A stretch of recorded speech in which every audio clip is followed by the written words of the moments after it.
आत्मा है। जैसे ये करण कारण सत्ता आत्मा इस शरीर से निकल जाती है, शरीर बेजान हो जाता है। जैसे लाइट बंद हो गई तो ये माइक काम में नहीं आएगा पहली साल में। ऐसे हम देखते हैं अपने परिवार रिश्ते नातों में या गांव में देखते हैं कि जो बोलने वाली ताकत आत्मा निकल जाती है और जो हमारे घर से या रिश्तेदारी से कोई शरीर छोड़ता है तो वो कहता है कि मैं जा रहा हूं। तो उसी बात को तो संत बलजीत सिंह जी हमें सत्संग प्रवचनों में समझा रहे हैं कि कौन जा रहा है। जिस शरीर से हमें लगाव रहता है, हमारा जो जीवन यापन चलता है, हमारा उससे रिश्ता होता है, वो शरीर तो हमारे सामने ही रह जाता है। तो क्या कभी हमने सोचा कि ये शरीर जो है, इसके अंदर जो बोलने वाली करने वाली ताकत है, आत्मा रूपी पंछी है, ये जैसे ही उड़ जाता है शरीर खत्म हो जाता है, मुर्दा हो जाता है, बेजान हो जाता है। जब तक आत्मा है तो इसमें जान है। जब आत्मा निकल गई, आत्मा इस शरीर को छोड़कर चली जाती है तो शरीर की कोई कदर कीमत नहीं होती। इसलिए तो साधु संत महात्मा कहते हैं कि जो शरीर मिला है ये बड़े भागों से मिला है। इस शरीर की हमें कदर कीमत जानना है, इसका उपयोग करना है। इसका उपयोग करने का मतलब, सदुपयोग करने का मतलब, हमें ये जो जीवन मिला है, गुरु जी कहते हैं कि बड़े भागों से मिला। वही प्राप्त मानुष देहरिया, गोविंद मिलन की ये तेरी बरिया, अवर काज तेरे किते न काम, मिल साध संगत भज केवल नाम। जैसे देखिए आज गुरु कृपा से, परमपिता परमेश्वर की कृपा से मिल साध संगत, हम सभी पता नहीं किस किस गांव से आकर किसके लिए इकट्ठा हुए। मिल साध संगत भज केवल नाम। नाम का मतलब क्या है? राम नाम। अब उसको कृष्ण का नाम कह लो या जो भी माता जी का नाम कह लो, शिव जी का, लेकिन है तो एक ही प्यारी साध संगत जी। जो काम करने वाली ताकत परमपिता परमेश्वर तो एक है, उसके नाम अनेक है, हमने रख दिए हैं। ठीक है ना? जैसे पानी होता है, पानी के हम अनेक नाम रख देते हैं। या हमारी खेत में जो हम मक्की बोते हैं, गेहूं बोते हैं, कपास बोते हैं, जो भी हमारी जीवन की जो खेती को नाम दिया जाए, लेकिन उसका काम तो एक ही होगा ना। पानी को अगर जल कहो, नीर कहो, अंग्रेजी में वाटर कहो, लेकिन काम क्या करेगा? वो प्यास ही तो बुझाएगा सारे संसार। तो सबसे बड़ी शिक्षा साधु संत महात्मा कहते हैं कि वो परमपिता परमेश्वर एक ही है। जैसे हमारे पवित्र वेद शास्त्रों में गुरु जी समझाते हैं, परम संत ठाकुर सिंह महाराज जी, कि ईश्वर अंश, जीव अविनाशी, चेतन अमल, सहज सुखरासी। ईश्वर अंश, हम क्या है? उस परमपिता परमेश्वर की अंश है। वो परमात्मा है तो हम क्या है? उसकी अंश आत्मा है, जीव आत्मा है। ईश्वर अंश, जीव अविनाशी, जीव का मतलब हमारी आत्मा अविनाशी है। अब यहाँ पर फिर हमारी आध्यात्मिक पाठशाला में, सत्संग रूपी स्कूल में गुरुजी हमारे अज्ञानता के पर्दे को फिर दूर करते हैं। क्या? शरीर को चलाने वाली ताकत आत्मा है। और आत्मा क्या है? पवित्र वेद शास्त्र रामायण जी की बात को लेकर गुरुजी कह रहे हैं कि अविनाशी है। विनाश होता है शरीर का, शरीर खत्म होता है, लेकिन आत्मा का कभी विनाश नहीं होता है। ये जन्म मरण से ऊपर है। आत्मा शाश्वत है, वो परम पिता परमेश्वर के अंश है। बस हमारे किए हुए कर्मों से आना जाना लगा हुआ है। 84 के चक्कर में हमें बताया जाता है, इतनी तो हमें भी जानकारी धीरे धीरे हो गई है कि परमपिता परमेश्वर ने, हमारे भगवान ने जैसे गांव बसाया, ऐसे उसने अपनी मौज में सारा संसार बनाया। तो जब सारा संसार बनाया तो सब तरह के जीव जंतु हैं, पेड़ पौधे हैं, कीड़े मकोड़े हैं। तो उसकी गिनती की जाए तो जैसे हमारा मनुष्य जीवन एक हुआ, तो ऐसे ही भगवान की रचना में हमारे भगवान ने 84 लाख प्रकार के शरीर बनाए। कितने? 84 लाख प्रकार के। आप इसको गांव की भाषा में जब आपने रुपयों को गिनेंगे कि 10 रुपया, 100 रुपया, 1000, लाख, अब तो आपको भी परख हो गई। भले हम अनपढ़ होते हैं लेकिन लाख करोड़ की पता हो गया, क्योंकि हमारे पास भगवान की कृपा से हो गया, गाँव में भी ये सुविधा हो गई, परमात्मा ने दिया है। तो इसकी गिनती करें प्यारी साथ संगत जी, तो 84 लाख प्रकार के शरीर है। उन शरीरों में हमारा जीवन भी है, मनुष्य जीवन भी है। लग 84 जून कमाई, मानस को प्रभु दी बढ़ियाई। कि देखिए प्यारे बहनों भाइयों, परमात्मा ने जो सारा संसार बनाया, इसमें इस शरीर की महिमा गाई गई है।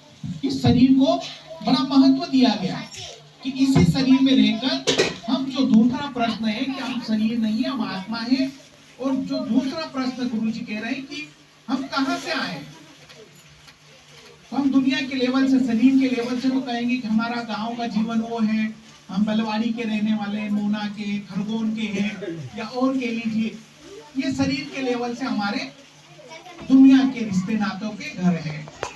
लेकिन साधु संत महात्मा कहते हैं कि हमारा आत्मा का घर कौन सा है, जो हमारा भगवान का घर है, परमपिता परमेश्वर का घर है। उस घर से हमारी एक लीला के तहत, इस रचना के तहत परमपिता परमेश्वर ने हमें इस संसार में एक नाटक कह लीजिए, रंगमंच कह लीजिए, उसके तहत हमें यहाँ पर भेजा है। हम मेहमान बनकर आए, मुसाफिर बनकर आए हैं, लेकिन हमारी अज्ञानता देखिए, या नादानी कह लीजिए, कि हम आकर अपने आप को भी भूल गए हैं और अपने भगवान को भी भूल गए और अपने घर को भी भूल गए। आया था किस काम को, किया कौन सा काम, भूल गया भगवान को, कमा रहा धन धाम। कितनी सुंदर बात महापुरुष कह रहे हैं कि परमपिता परमेश्वर ने ये हीरा रूपी जन्म देकर, मनुष्य जीवन देकर हमें भेजा था कि हमें हरि गुण गाना था, परमेश्वर का भजन करना था, और राम नाम धन इकट्ठा करना था। जो इस संसार में मेरे गुरुदेव संत बलजीत सिंह जी कहते हैं कि पायो जी मैंने राम रतन धन पायो। आपने सुना होगा संत मीराबाई के बारे में, वो राजा महाराजा राजघराने की थी, महल थे बड़े बड़े, सोने चांदी की कोई कमी नहीं, लेकिन उन्होंने सब राजपाट छोड़कर गांव गांव गली गली में जाकर उन्होंने भजन के माध्यम से हम सारे संसार के जीवों को समझाया कि ये धन कुछ भी काम नहीं आएगा, संसार का धन किसी के काम न तो आया न आएगा, हमें वापरना है अपने शरीर को चलाने के लिए, काम धाम सब कुछ धन इकट्ठा चाहिए, लेकिन आवश्यकता से ज्यादा करेंगे तो कुछ भी काम नहीं आएगा। तो मेरे गुरुदेव कहते हैं कि संत मीराबाई ने हमें समझाया कि पायो जी मैंने राम रतन धन पायो। तो जो भगवान ने हमें इस संसार में भेजा था, तो हमें राम नाम का धन इकट्ठा करना था, लेकिन वो तो हमें याद ही नहीं आई, उसके बारे में हमें खबर ही नहीं लगी, किसी ने हमें बताया ही नहीं। तो इसीलिए मेरे गुरुदेव परम संत ठाकर सिंह महाराज जी अपने अमृतमय वचनों में कहते थे कि ऐसा गुरु अड़बागी पाया, भूले मार्ग जिन्हें बताया। कितनी सुंदर बात की, एक ही लाइनों में उन्हें समझा दिया हमें कि गुरु की आवश्यकता क्यों होती है, सतगुरु की आवश्यकता क्यों होती है।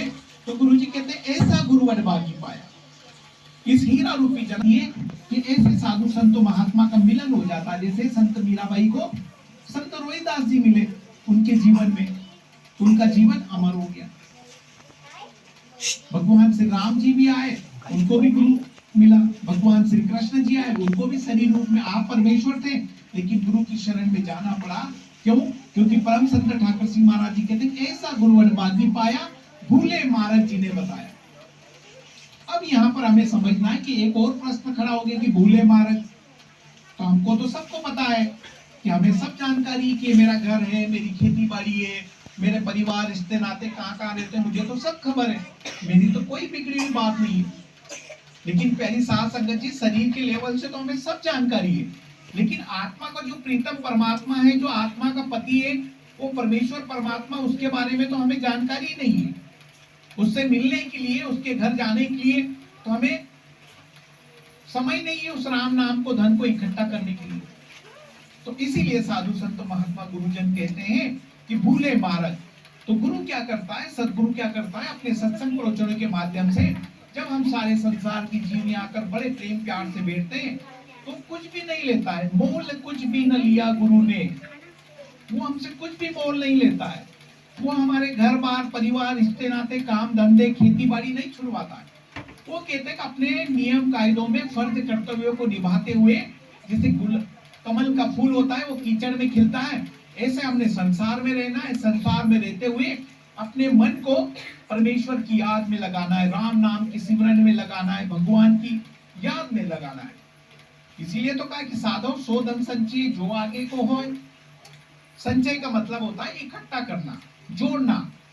इसीलिए सत जमा संग, सत के संग में जब हम जुड़ जाते हैं तो फिर हमें परमेश्वर की ओर हमारी यात्रा चल पड़ती है। जो तीसरा प्रश्न हमारे जीवन का जटिल है कि हम शरीर नहीं, हम आत्मा हैं। आत्मा उस परम पिता परमेश्वर के घर से आई है, भगवान के घर से, उसको जो भी नाम कह लो, क्योंकि अभी तक तो हमने देखा नहीं, और साधु संत महात्मा ने उनके नाम दिए, वो भगवान का घर ही कह लो। सतलोक कह लो, सचखंड कह लो, जहां से हमारी आत्मा आई है। तो तीसरा प्रश्न का अपने आप उत्तर मिल जाएगा कि हमें भगवान के घर से हमारी आत्मा ही वहीं पर जाना है।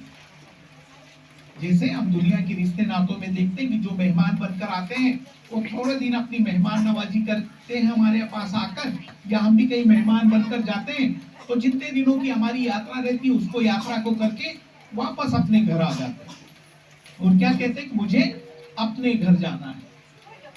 कौन सा घर होता है? ये जो हमने ईंट मिट्टी सीमेंट से जो बनाए हैं, जिस ग्राम में हम रहते हैं उस घर हम वापस आ जाते हैं और अपने चर्चा में क्या शब्द बोलते हैं कि मुझे अपने घर जाना है। तो प्यारी साथ संगत जी, जन्म जन्मों से हम परम पिता परमेश्वर से हमारी आत्मा उस भगवान के घर से इस 84 के चक्कर में आना जाना लगा हुआ है। तो क्या कभी हमने सोचा, हमारे मन को कभी हमने समझाया कि हमने राम नाम का गुण गाकर, क्योंकि वहां पर तो एक ही चीज काम आएगी, वहां पर दुनिया का कोई धन काम नहीं आएगा। कहते ना, सज धज कर जिस दिन मौत की शहजादी आएगी उस दिन ना तो आपका सोना काम आएगा, ना चांदी काम आएगा, न परिवार रिश्ते नाते धन दौलत जमीन जायदाद, न तो आज तक किसी के साथ गया ना आपके साथ जाएगा। और जहां तक हमारे गांव में चलन है, आप सभी को देखा होगा कि जब शरीर आत्मा निकल जाती है, शरीर को हम छोड़ने जाते हैं, अपने जो भी रीति रिवाज गांव के होते हैं, तो वहां पर एक बात कही जाती है कि भाई कुछ भी चर्चा नहीं की जाती, वहां बोला जाता है कि राम का नाम ही सत्य है। सत्य बोलो गर्भ। जो हमारे जीवन की यात्रा है उसकी गति कब होगी? जब हमारे जीवन में राम नाम का धन आएगा। वो बैंक बैलेंस हम इकट्ठा करेंगे। जैसे अभी हमने बैंकों में जो दुनिया का रुपए के रूप में हमने धन जो जमा किया ना, वो तो ऐसे ही पड़ा रह जाएगा, किसी के साथ नहीं जाएगा। इस संसार में देखिए, आप जिस गांव में रहते हैं, हो सकता है कोई बड़े बड़े व्यापारी भी होंगे या खेती लेवल पे बड़ी जमीन